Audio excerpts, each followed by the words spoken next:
I stood alone in the empty alleyway, smoking a last cigarette, the faint ember barely visible against the dark, starless night. The bitter taste of it sat heavy on my tongue, sticking to the back of my throat, as if it carried all the things I couldn't say, words I never found the courage to spit out. I took another drag, feeling the sharp sting of the cold air cutting into my nose and cheeks.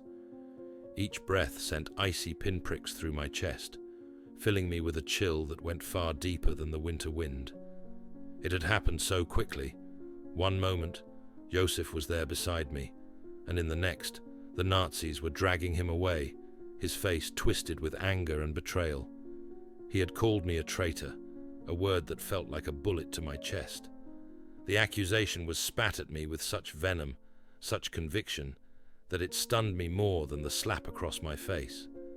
I watched as his boot heels scuffed the ground, kicking up frozen clumps of mud that splattered his coat, and yet he never looked away from me, his gaze like a knife pressing against my throat. That gaze, it still haunts me. I wanted to scream out, tell him it wasn't true, but my voice caught in my throat. I had done everything to keep us safe, everything to keep him safe, and yet there was no way to convince him now. I tried, in those short seconds, but my words fell dead in the air, sinking into the frozen ground where they lay, worthless. The street was silent, save for the crack of steel wheels and the rattle of an old wooden cart creaking by. The Nazis paid me no attention, their focus trained entirely on Joseph, their laughter loud and cold in the still night. The wheels of the cart rolled over a patch of ice, splitting it into shards that scattered across the cobblestones. I remember the sound as clear as a knife slicing through bread, a brittle crack that somehow felt final, as if it had cut through the very hope I clung to. As they forced him into the back of the truck, his eyes never left mine. In them, I saw rage, but I also saw something else, a flicker of disbelief, a question left unasked. How could I explain to him that I'd rather die than betray him? My lips moved, trying to form the words, but they felt like smoke dissipating into the air. I could only stand there, my fingers clenching around the cigarette until the paper crumbled, and I felt the sharp burn against my skin. The truck's engine roared to life, spitting black exhaust into the cold air, and with it came the faint hum of a radio playing some German melody. The wind whipped it around, twisting the notes into a distorted whisper, and then snuffed it out as the truck pulled away, leaving me in silence once more. The sound of his boots, scraping against the frozen metal, faded into the night, but the memory of it echoed in my mind long after, each step like a nail hammered into a coffin. I stayed there long after they had taken him, listening to the crunch of ice beneath my own boots, the squelch of mud where the frost hadn't fully hardened. The sounds grounded me, reminded me of the weight of my own body.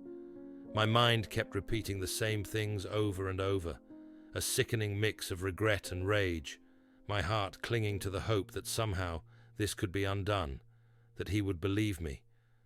But I could hear that other voice too, the one whispering that maybe he was right, maybe I hadn't done enough, maybe there was some fault, some tiny thread that led him to this fate.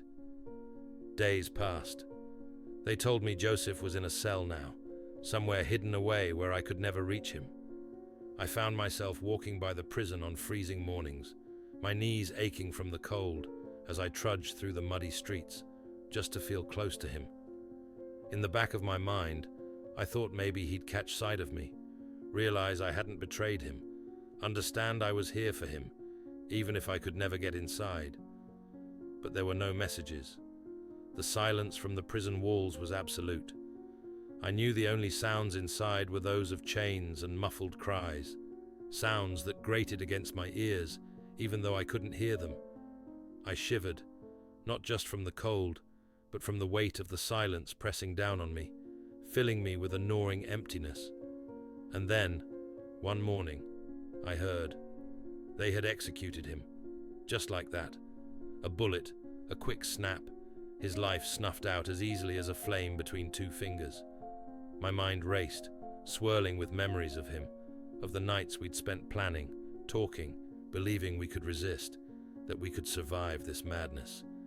And yet, here I was, standing alone, each breath tasting of ash and regret, knowing that the only person who had ever understood me was gone.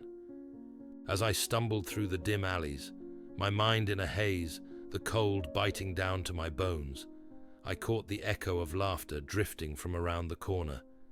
It was jarring, as if it didn't belong here in this place, on this day. The sound pulled me forward, almost against my will, until I found myself at the edge of a small courtyard, where a group of children was playing, their laughter bright against the bleakness of the grey, frozen street.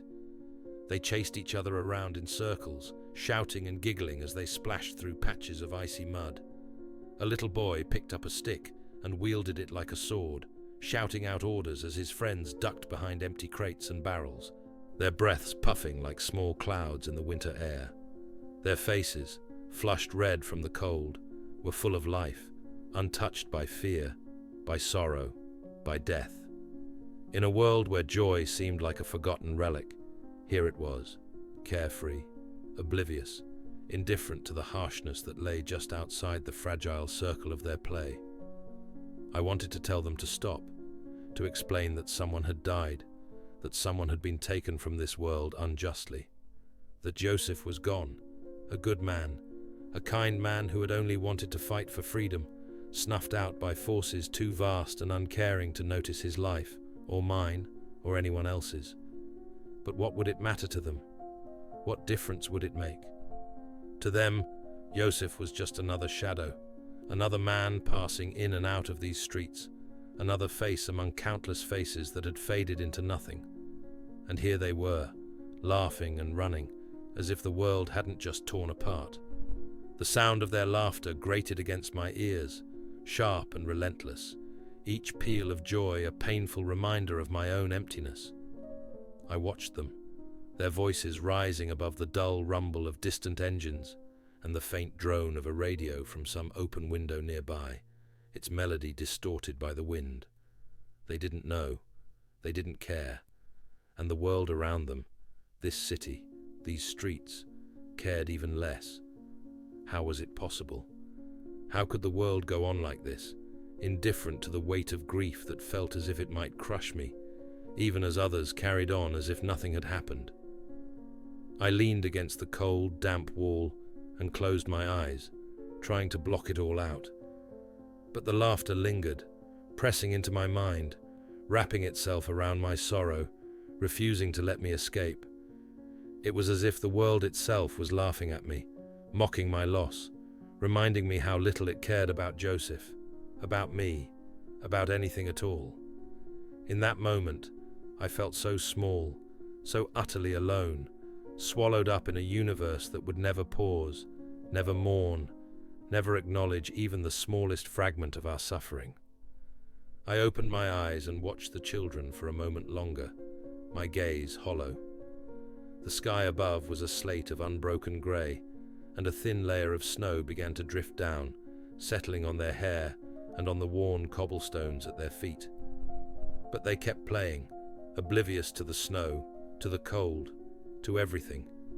They ran and laughed and shouted, their voices rising up like sparks against the gathering dusk, while my friend lay dead, and my grief stretched on, vast and silent in a world that would never listen.